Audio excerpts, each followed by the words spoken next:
Welcome to the Deep Dive, the show that cuts through the noise to bring you the sharpest insights on the topics shaping our world. Today, we're diving headfirst into something that's, well, it's not just evolving, it's fundamentally reshaping industries, careers, even how we create information. Artificial intelligence. We've got a compelling stack of sources for you. We're talking the latest AI news headlines straight from anews.com, plus a really pivotal new research paper from Stanford University that drills down into AI's impact on the job market.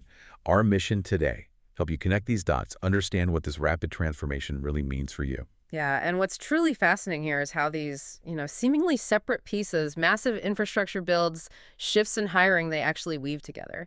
They paint a much clearer picture of where AI is heading and honestly how it's already profoundly shaping our lives. We'll pull out the key nuggets for you. Absolutely. I mean, the speed is just breathtaking, isn't it? So let's start with a quick snapshot. Infrastructure, industry collaboration.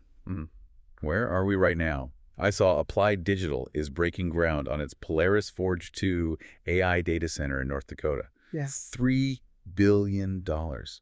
That scale, it's huge. It signals this massive build-out of the digital backbone for AI, doesn't it? Almost urgent. It really does. It tells us the foundation for an AI-driven future is being laid down, like, right now, and incredibly fast. And here's something interesting about that news itself. The anews.com article covering the data center. Apparently, it was drafted with help from ChatGPT. Humans made the final calls, but still.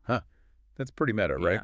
The tools we're discussing are also generating the discussion. It makes you pause, think about our relationship with information, with authorship. It changes things. And this rapid integration, it goes beyond just building data centers or writing articles. We're also seeing a big push on the safety front, which is crucial given how fast things are moving. Right, safety and collaboration, what's happening there? Well, if we connect this to the bigger picture, huge infrastructure investment, AI helping create content, it just shows how deeply AI is embedding itself.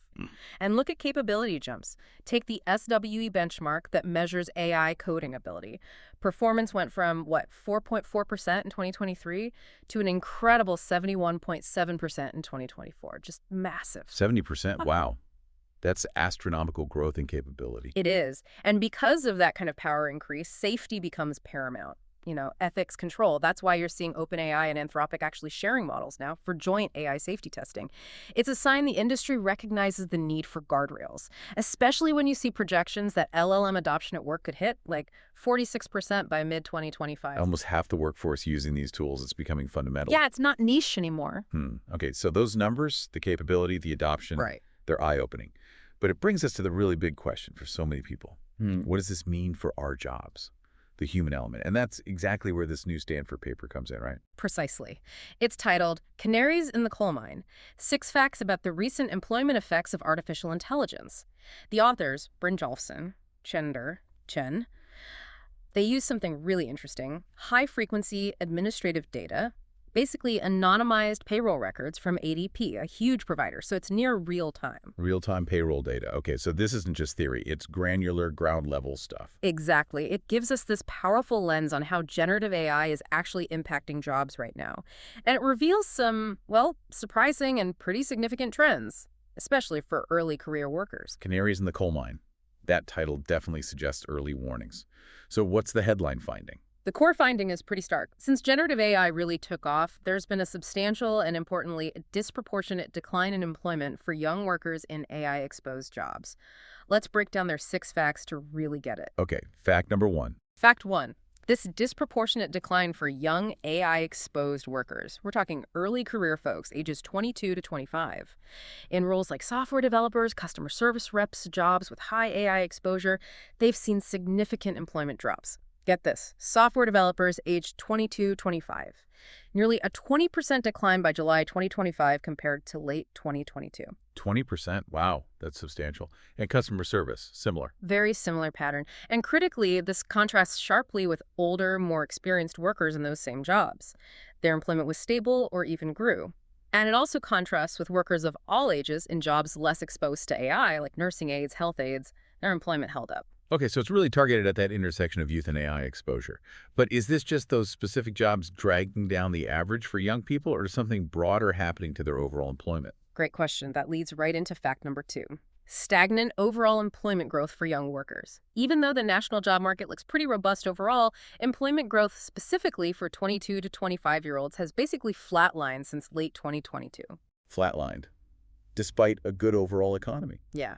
And the paper shows this stagnation isn't random. It's driven by declines in the AI-exposed jobs for that age group, about a 6% drop there.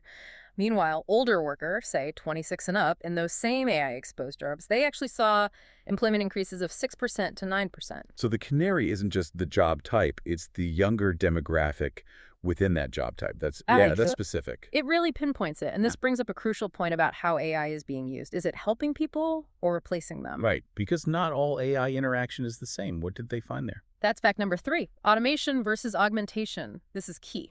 They found the job declines are concentrated where AI automates tasks, things they call directive tasks, like formatting documents, or feedback loop tasks, like debugging code. Stuff AI can increasingly just do. Replacing the human input, basically. Exactly. But conversely, in jobs where AI augments human labor, makes people better or faster, they saw employment growth. Think task iteration, like refining a marketing plan with AI input, or learning or validation, like checking complex SQL queries.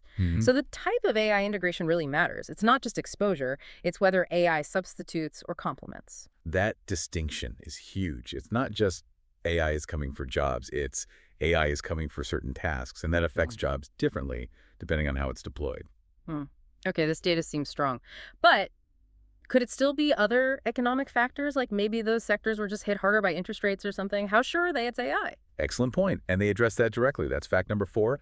It's robust beyond firm-specific shocks. They were rigorous. They controlled for firm-level stuff, industry-level shocks, interest rate impacts, you name it. And the finding holds. The employment declines for young, AI-exposed workers remain significant even after accounting for those other factors. So it's not just a coincidence that these workers happen to be in struggling companies. Right. They found a statistically significant 12 percentage point relative decline for those 22, 25-year-olds in the most AI-exposed jobs compared to the least exposed.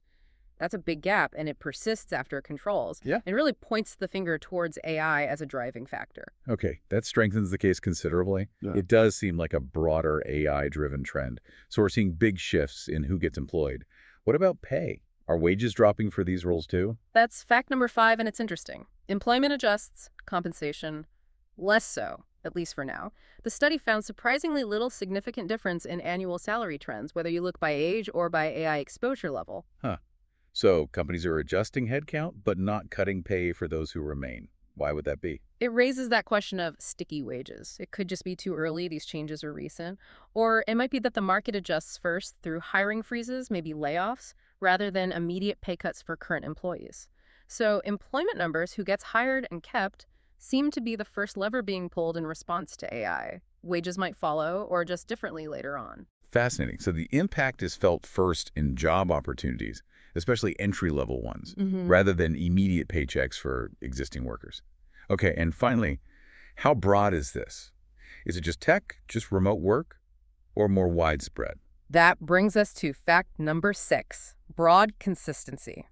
The findings hold up across a lot of different checks. It's not just computer jobs or the info sector. It holds for teleworkable jobs and non-teleworkable ones. Think bank tellers, travel agents, roles, also seeing AI impact. And it holds across different education levels, although the buffer from experience might be a bit less for non-college workers up to age 40, which is interesting. So it's not just a tech thing or a work-from-home thing. It seems pretty pervasive. Yeah, and crucially, these patterns really kick in sharply starting in late 2022. Right around when tools like ChatGPT just exploded onto the scene. The timing strongly suggests a link to generative AI's proliferation. Okay, and why the younger workers specifically? Is there a theory on that? The paper suggests a potential reason. AI might be better at replacing codified knowledge, the kind of stuff you learn from books or formal training, which younger workers rely on more heavily, whereas older workers tend to have more tacit knowledge, those nuanced insights, the tricks of the trade you only get from experience. That's harder for current AI to replicate. Codified versus tacit knowledge. That makes intuitive sense. Experience provides a kind of buffer, at least for now. Wow. Okay, that is quite a comprehensive and frankly a sobering picture. AI isn't some far-off future thing changing work. It's happening right now, clearly, disproportionately impacting early career people in exposed fields, mostly through automating tasks. So what does this mean for you listening? I mean, it's a clear signal, isn't it? The world of work is shifting fast. Continuous learning, adaptability, developing those uniquely human skills. It seems more crucial than ever. Absolutely. And it raises this really important question moving forward, I think. As we go from just AI exposure to deeper AI integration, how do we actually cultivate and value that tacit knowledge? And how do we build those augmentative skills, the ones AI enhances rather than replaces, especially for people just starting out? It's not just about what AI can do anymore. It's about what new human skills become truly indispensable alongside it. How do we ensure we're architects, not just users? A really profound question, something for all of us to think about as we navigate this. Well, thank you for breaking that down for us. That was a really important deep dive. And thank you all for joining us. Keep learning, keep adapting, and we'll catch you next time on The Deep Dive.